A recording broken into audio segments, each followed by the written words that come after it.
it's important to remember that there's an extraordinary hypocrisy at the heart of colonialism. The hypocrisy is that if you tell the story of, I'm traveling around the world and bringing civilization to these backward peoples, that you are also denying these people political rights. You are denying them equality. You are not really bringing this quite desirable package of political rights and institutions and so on as you are allowing it to develop back home. Mignolo, however, puts modernity and coloniality together. He fuses them into one, such that they become one phenomenon.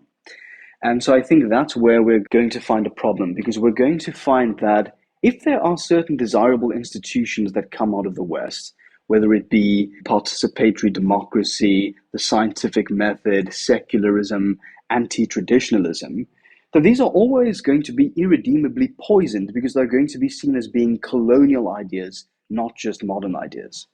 And thus, when you have people who are advocating for modernity, advocating for Enlightenment values, even when you have, as we do actually have in Africa, a very interesting history and heritage of African thinkers who were fascinated by some of these ideas which had their genesis, let's say, in Europe, who wanted to borrow them, experiment with them, adapt them, use them creatively in the formation of their own societies, they're always going to be susceptible to this charge that these are colonial ideas and these are not ideas which are proper to your indigenous epistemology. These are ideas from elsewhere. So I thought that before I move on to the problem of relativism, I would just show that this is in fact the case in Africa.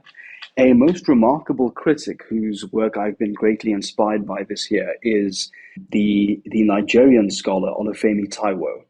And he has written this excellent book called How Colonialism Preempted Modernity in Africa.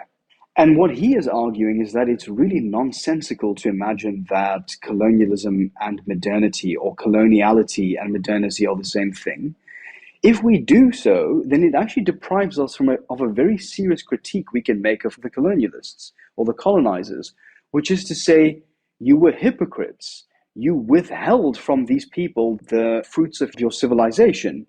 You denied them equal participation. You did not allow them to experiment with those values. You treated them unequally.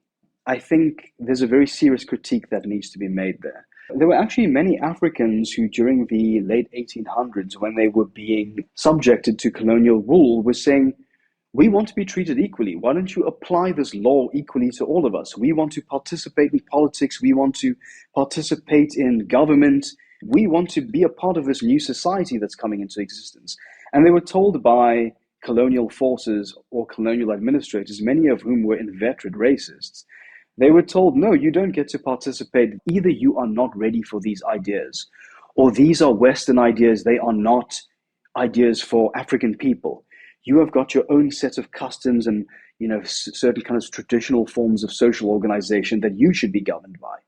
So there's a hypocrisy there. There's an unequal treatment. We deny ourselves the possibility of saying the colonizers were hypocrites because they did not allow the Africans to experiment with those modern forms. Okay, here's a second problem. Olúfẹ Táíwò points to this remarkable set of individuals from the late 1800s in West Africa. He looks specifically at the cases of Africanus Horton, Samuel Ajayi Crowther, and the Reverend Atto Ahuma, and he says these were what he calls the apostles of modernity. They were highly educated, highly progressive African figures who were interested in experimenting with modern forms of thinking, individualism, doctrines of rights, liberalism, various kinds of legal procedures and processes. They wanted to adapt these. They wanted to produce hybrid forms of social organization in which they drew on their African heritage and values and mixed them with these modern ideas to produce this new society. So he says, what do we make then of these thinkers who were actually interested in modernity? Are we supposed to then assume that they were just being brainwashed by the West, that they were just being dominated by the West, they had become seduced by these colonial ideas? Or should we grant the idea that these were remarkable thinkers and they had good reason for believing that there was something attractive about these ideas and that they could have been used to constructively transform their societies?